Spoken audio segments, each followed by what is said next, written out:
This is Matt Donegan at Business Spotlight. I'm here with Dennis. Dennis, tell me all about you and your company, please. Hi, Matt. It's great to see you. My name's, well, you've said it, my name's Dennis, and I'm a professional problem solver. I'm based in Northwest London. I've lived here all my life, and we run a company called MAD4, which stands for Make a Difference. 4 because there were originally 4 partners. There are now 5, but we're not changing the brand because it costs too much money to put a brand together. And, we are very much a digital company. So we stood up before COVID, a digital platform of working through Microsoft Teams, and we have teams of our group based in Europe, based in Australia, based in the UK. So we are very much, I don't know, somebody said to me that we're tech-based and we're very green because we don't own an office and we operate in the cloud. So that's kind of a summary of where we are.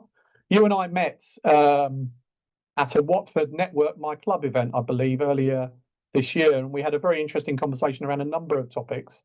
You did? But, it was, again, another interesting conversation regarding some of the people we knew that I found more interesting about why it was good to talk to you. So thank you for the opportunity for talking today, and thank you for inviting me along to come and talk on your podcast. You're welcome, Dennis, and it's great to see you again. Dennis, tell me more about what your business actually delivers. What's the service that you guys deliver? So I think where we are, we stood up this business actually ran by Dining Table in 2020 because we had previously, all of the partners had previously worked on a number of customer accounts where we were working individually as contractors, but we formed a team while we were working on the customer account. I think we were working on a project for nearly 18 months, and we decided actually it's much more fun if you get to work with people that you like, friends, family, or connections. And also, if you've got the intelligence and the IP to do it as a team, why not do it for yourself? So we sat around it sounds a bit cliche, I think, when people say they sat around a dining table and came up with the idea, but that's kind of the way it happened.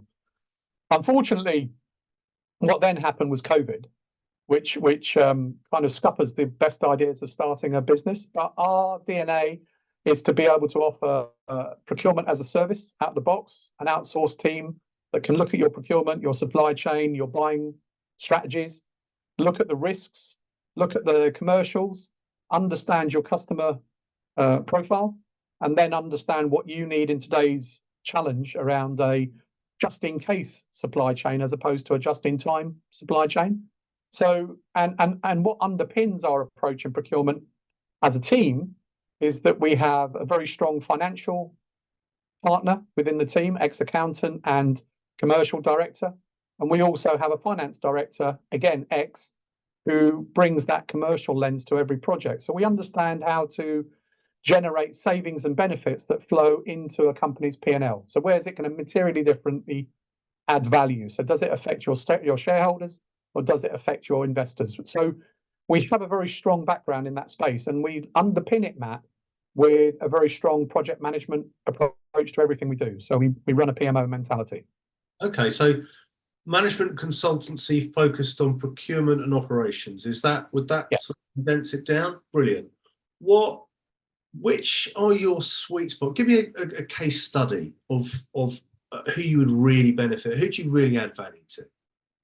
So one of the big projects that we've done in the last 3 years that I'm really proud of is that we were reached out to by a large facilities management company in the UK, and they had a supply chain of contingent labour being temporary labour, etc. And it was north of, I think it was about 50 million spend that they had, but they had no knowledge of where it was going. They had no knowledge of the rates they were paying, the commercials.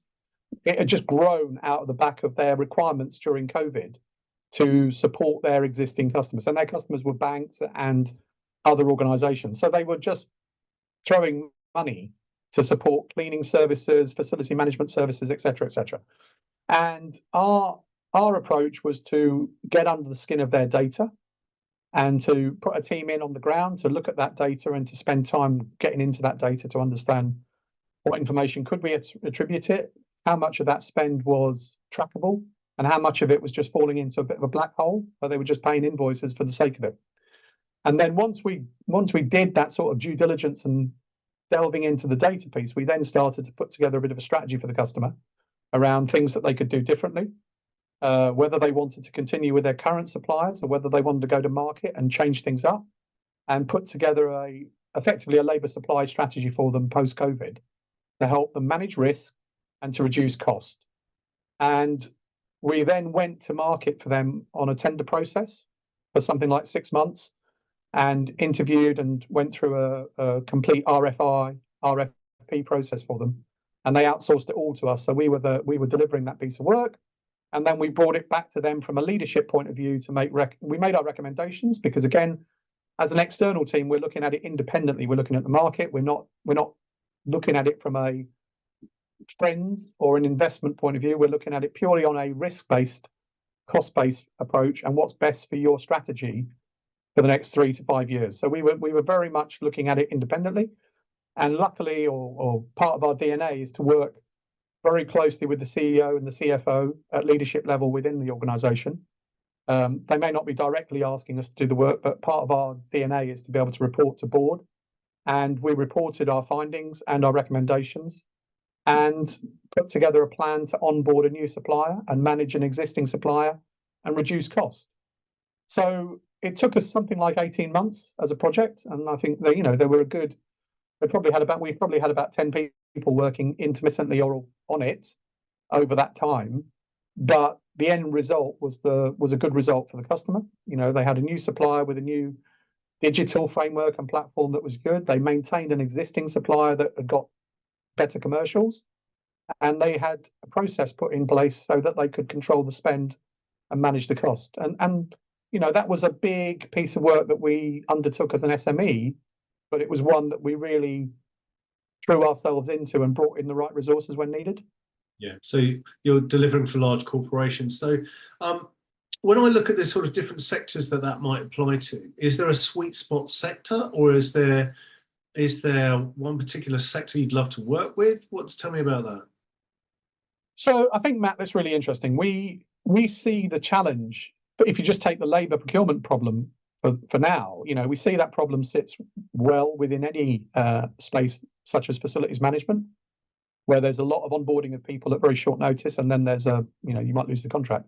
And we see a similar challenge around the whole of the aviation and airports industry in this country.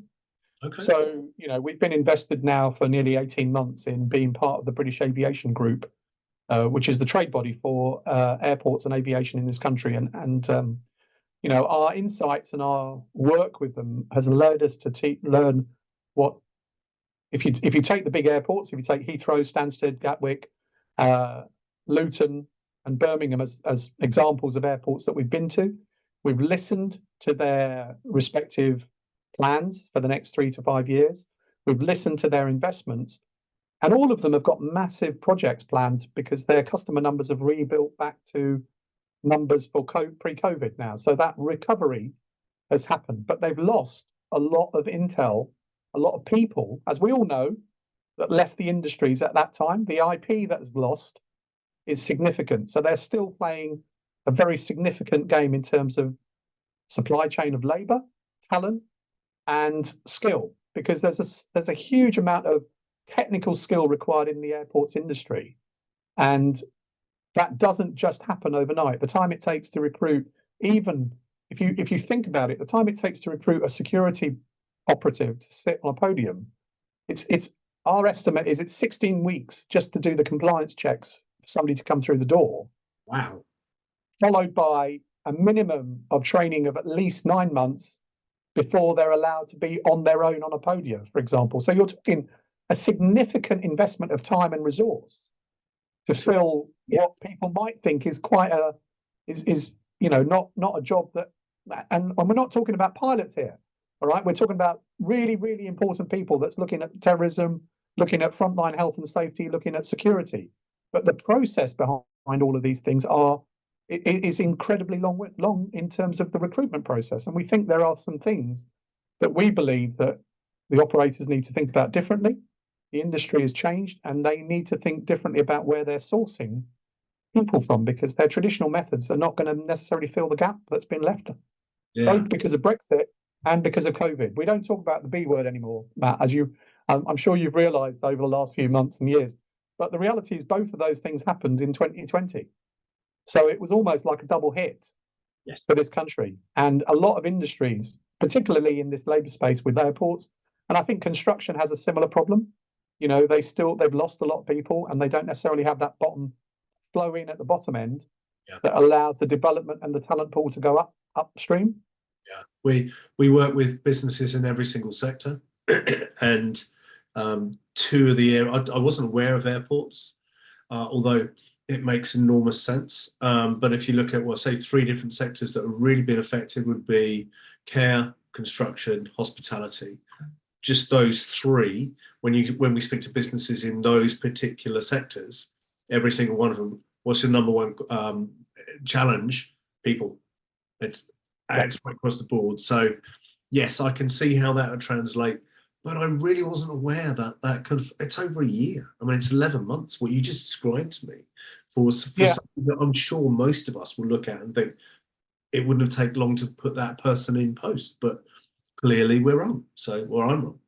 So I think what's interesting is that there's a huge amount, you know, when you start delving into the airports, there's a huge amount around health and safety and security that go number 1, number 2, right? So there's a huge compliance questionnaire that has to be completed for everybody, and there's background checks, and there's security, and there's airport passes, and everything else that goes with it. So although, you know, it's no different, I suspect, that if you look at a construction site working on a nuclear site, you would still have compliance checks in place for anybody. That is a minimum requirement that you have to fit through. And I know a friend of ours waited 5 months to work for the Met Police because the compliance checks took 5 months to go through. And they wanted hair samples, they wanted to check drug, any sort of history such as, and then they delved into maybe 4 or 5 generations of people around him. So these background checks aren't necessarily easy, but in some industries, they're a necessary part of the security required. And until you dive into them, you don't realize just how long that time is not wasteful, but it means that individual probably has to get another job in between while they're applying for one job. Yeah, which is kind of crazy. So Dennis, tell me, how's Mad4 in its business growth? So other industries got their challenges. What are yours? So I think, our challenge always is that when you're an SME, you have to fight really, really hard to get a seat at the table.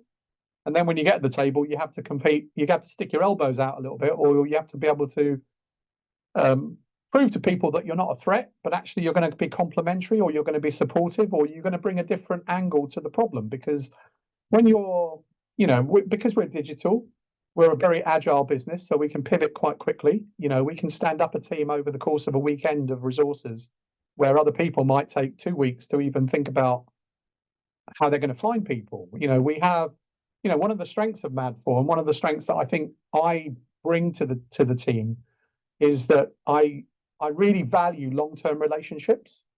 And so I invest a lot of my time in building those, getting to know the people that work for us, but also getting to know what makes them tick, what gets them up in the morning, and also what they're looking to achieve in their life. Because I almost feel, Matt, that our job is to, if people work for us, they work, and they might be working with us for 6 months, or they might work with us for five months, but they may be moving on to another part of their journey as well. And our job is to sort of support them and develop them as a team. So some of the challenges we have is that, I think our challenge is always about getting a seat at the table and being able to have a voice in the room. Yeah. But I think also when we get round to doing the work, we're really, really good at that bit. It's the kicking the door in, Matt, as they say, in order to get the seat at the table. That's always the hardest part. And it's really difficult when you're running your own business. I don't know about yourself, but I'm sure you've spoken to lots of other people. But you have to do so much to develop that business pipeline. You might be good at 1 or 2 things yourself as an individual. There are some things that I think as people we gravitate to, that we like to do, or we're really good at. So for example, I hate to say it, but I probably think I'm a very good project director, right? So multiple projects, multiple work streams, all of that stuff. I've got that in 30 years of corporate work and eons of experience. So I feel like that's something that is really exciting, but actually you don't get to do what your favorite job is every day as the CEO of Mad4. You've got to work out what your marketing strategy is. You've got to create content. You've got to go and meet people. You've got to go and knock on doors. You've got to go to network events, and you've got to be available all the time. And all of those hats require you to almost be wearing 6 hats every day as a CEO. And for Mad4, I think because we operate in different areas, a lot of everything we've ever done, Matt, has always been on personal recommendation and that knowledge of people that you've worked with or people that know your quality, rather than marketing of your brand. And I hate to say it, but it almost feels like you have to spend money on marketing because you need your brand to be available for people to find. But a lot of what you do is based on your personal knowledge and recommendation and people coming to you because you've done good work previously, or you just have a reputation for it. Well, of course, you can't scale a referral program very easily. It is possible to do it, by the way, but it's not a natural thing to do for lots of people and lots of businesses. Yeah. It needs some levers to be pulled in order to do it. So I completely understand that. I mean, as an SME, I think the biggest challenge is often the multiple hat issue and working on the business, not in the business, and that ultimately is the great challenge for SMEs. We see it all the time. If you were going to start the business again, what would you do differently? Okay, so this is an interesting question, because actually one of the things I'm really proud of that we do at Mad4 is that we were profitable after the first year. So as a startup, to be able to deliver a profitable first year set of accounts is unusual for a new business. Now that growth has continued, and so we have a healthy commercial approach to everything we do, which I'm really proud of, because sometimes there is a tendency not to focus on that area of development when you start up your operation. So because we have a good commercial model and we know what we're doing well and we know what our value is worth, I think that's a good thing. If I was to do it again, I probably would have boiled down the industry that I wanted to go after sooner, because I think we started with 6 and we pivoted down to 3, and now we know the 3 areas that we work best in, and we also know much more about what we can deliver as opposed to what we can talk about. So I think our angle of being able to deliver and get results is something that is unique to us, and I think we didn't realize that at the beginning when we started, that we were results driven and output driven as opposed to talking the talk but not being able to deliver the walk. Yes. Okay. And often it's about perception, isn't it? Perception is reality. And if a client believes that you are brilliant in one particular sector, but that you can't help them because you don't know their sector exactly the same way, then they might not hire you for that, even though the skill sets and the knowledge base is incredibly complementary. Yeah. The you don't know my business or you don't know my industry argument can fall short. So yeah, I can see that would be a real challenge. So what would you do differently then? What would you have done differently? So you would niche down earlier. That's what you're saying. You would have niched. So I think where we started, we started in facilities management, right? We started in that space. And what we should have done was drilled into, if we see one problem in one large corporation, we should have worked much harder to delve into other organizations that were in a similar space. Post-COVID, there were a lot of people that were struggling to understand their business. The majority of people, in my experience, were firefighting operationally, and they were firefighting from a people perspective. So they were just getting stuff done to keep the wheels turning. And as an external independent team, we should have come in and looked at some of those problems sensitively, but given them some examples of where our toolbox could have helped them fix those problems in the near term. So a small discrete piece of work for 12 weeks could deliver a percentage of saving for you, and let's go after that saving.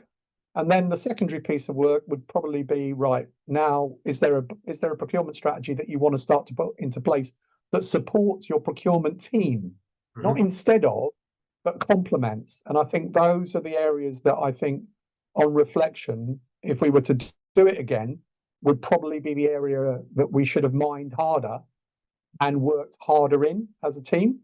I think because the difficulty with having equity as 5 partners is and you're starting from scratch, you're all still trying to find out what your niche area is. You don't know everybody's network, and you don't know how you operate together when you throw something together at, around a dinner table. So I think there was probably a little bit more legwork that we should have done. But now where we are, if we look down that journey and we go 4 years down the road or 5 years down the road, what does that feel like? It feels like we know exactly what we're about. We know what our strengths are. We know what we do, and we deliver significant savings for customers. We just came off the back of a piece of work for a facilities management organization, and not only did we do the tender well for them, but we also focused the tender on some sustainability challenges, some cybersecurity challenges, because those are all the new risks that procurement teams have got to face into. They may not all be about cost, but they're all about risk to your business and to your brand. And I think those are the things that we've become very strong in, being able to identify up front and being able to call out. But I do think if you're going to ask me that question, I think we were spinning too many plates at the beginning to think which was our market. We didn't do enough research into where we knew our strength was, and we didn't dive into that space well enough in terms of getting the output. Yeah, and I guess you're correcting that now. That's you're facing slightly different.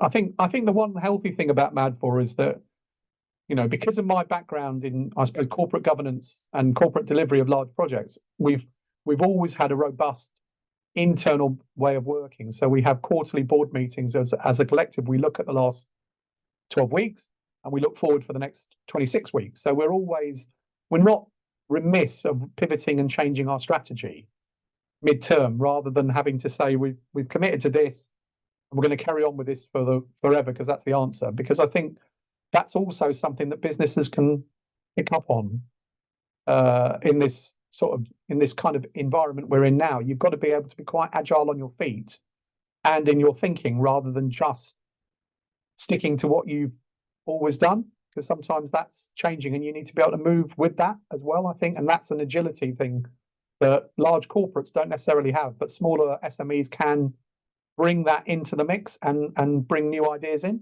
Yeah, I mean, look, there's some very exciting times ahead of us. Whether they end up being positives or negatives, I'll put that to one side. But we've got changing government coming up. We've got there's already a slight change in the economic mood of the country. We've witnessed it. We've seen a little bit of buoyancy in trading. There are certain sectors that are going to be really affected by AI, and there are some sectors that are going to flourish because of it, and some sectors that are going to be potentially negatively impacted because of it. If there's one area that you think that you can see where the green shoots are going to be, is there one thing that Mad4 is thinking, there's a great opportunity over there? We really think that's a great place to be. What would that be? One of the areas that we see as being a real opportunity for Mad4 is actually looking at the customer experience for the traveller through an airport, right? And I'm not talking about arrival at the airport, Matt. I'm talking about the journey to the airport. When you plan a flight, let's just say when you plan a flight, you probably do that from the comfort of your own home. You go and look at flights, or you might use Skyscanner, and then you might say, right, we're going to go to X, and you'll do your piece of work, right? But actually, from the moment you start looking for your holiday, we should be looking at that customer experience for both the airline, the airport, and all of the suppliers that touch your journey as a customer. Because, COVID shone a light on where the airports were actually shut. A lot of airports closed down for 12 weeks. They've never done that. They've never had a period of time. Some airports in that period, Schiphol Airport rebuilt their runway in that period of closure. Other airports kind of furloughed their staff because they didn't know what to do because they were not trading, right? So we think that there's a real opportunity here to kind of almost rebalance that customer experience. So when you book your flight, the moment you book it, does the information from the airline give you the information that when you get to the airport, what you should look out for? Are you somebody who may be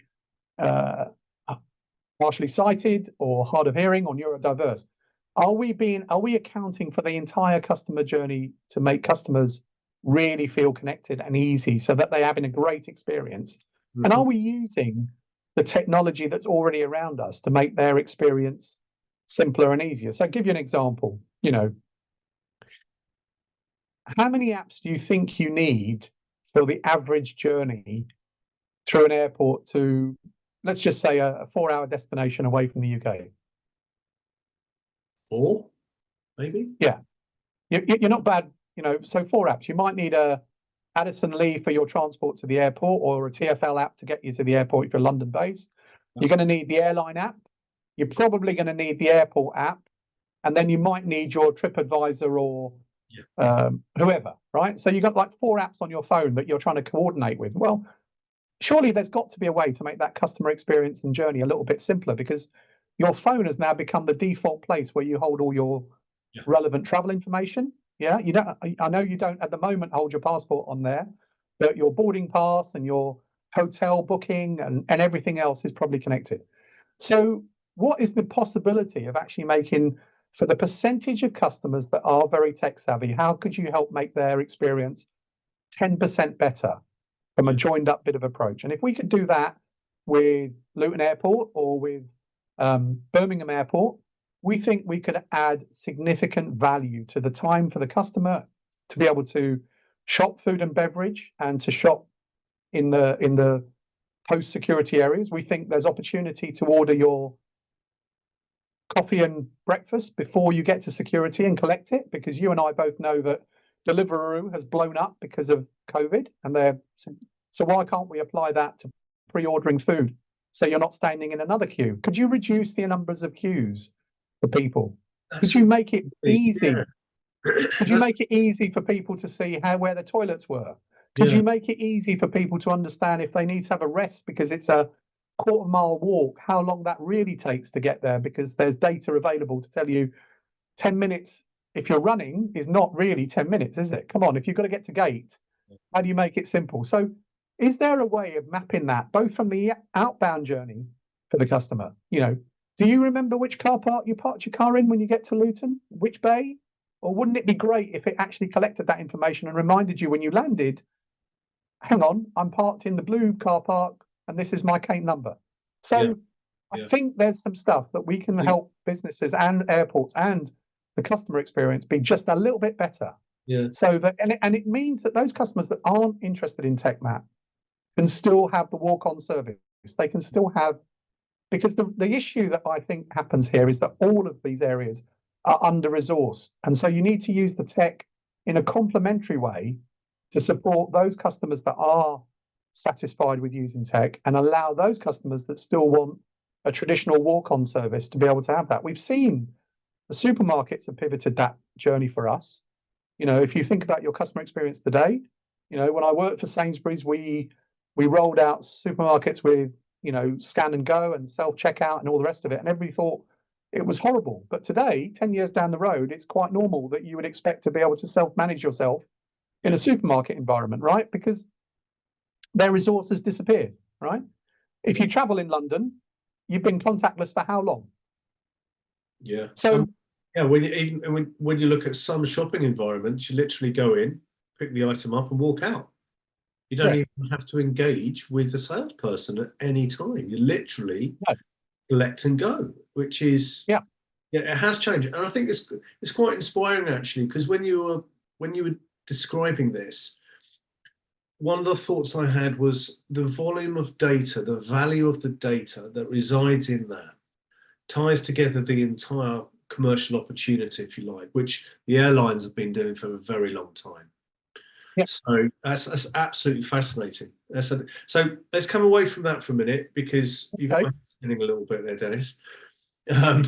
Let's say, so what, excuse me, what plans have you got at the moment? What are the plans for Mad4 right now? So I think where we are is we continue to do our work with, facility management companies. We know that's our bread and butter and we're good at it and we do that stuff. And I don't think you get away from the fact that procurement professionals and delivering results is what makes financial directors happy. It's the secret sauce that makes every business go well. If you're driving profit through an efficient supply chain, everybody wins, right? So somebody has to do that, and I'm very proud of the work we do in that space. But in terms of the airport space, it's something that we are circulating. We're producing information around these topics. We're identifying areas where we believe that smaller airports may benefit from significant efficiencies, but also it will free up people that can then offer that service that maybe where they're under-resourced or they're under-skilled. Because as we said at the start of this interview, this conversation, the time it takes to bring permanent staff in can take a long time. So you have to find some solutions that complement building back your knowledge base, your team, and also that team feeling that they have the time to service customers. Because customers want to enjoy the experience. I don't think anybody wants a stressful journey through an airport, no matter what size of airport. But with the challenges that we have, people probably expect delay. And I think some of that delay can be mitigated and managed more efficiently. Our observations and our customer walkthroughs, we've interviewed customers that have been through a number of these airports to understand what their pain points were. And one of the things I do wonder whether we could do with an airport is to put a heart rate monitor on somebody and see how much their stress level goes up, dependent. Because at the moment, Matt, there's a whole big piece going on around security and changes to security, and we're delivering that in the height of the summer. So everybody could be massively impacted by change. So I think it's really, really exciting to be looking at this industry, and particularly, we're based in Northwest London. Luton is called London Luton, and they're a very interesting airport, and it's very, very powerful, the number of EasyJet customers, for example, that they significantly go through. So we are very much focused on, being very close to our customer and focusing on their opportunity, their problem, and giving them the intel that says maybe we can come and have a look at some of these problems for them from an operational perspective or from a customer perspective, and just give them something that makes it better. Because it could be something as simple as better signage, Matt. I mean, some of this stuff isn't really, really complicated, but if you walk in the shoes of a customer through different lenses, you will see the journey. And if you can fix it for 25% of your 18 million customers, that's a big number of people in a year that you're making a better impact for. Yeah, absolutely. Absolutely. I couldn't agree with you more. Dennis, it's been absolutely fascinating. Look, I'm looking forward to the next time we bump into each other, genuinely, because it would be good I'd love to continue this conversation, actually.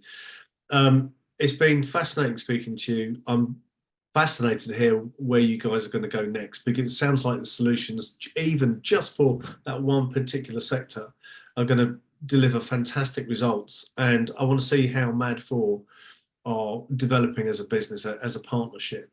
So look, let's keep in contact. Thank you so much for your time today. It's been great speaking, and let's speak again soon. Thanks, Matt. Have a great day. Look after yourself. Cheers, Dennis. Bye-bye.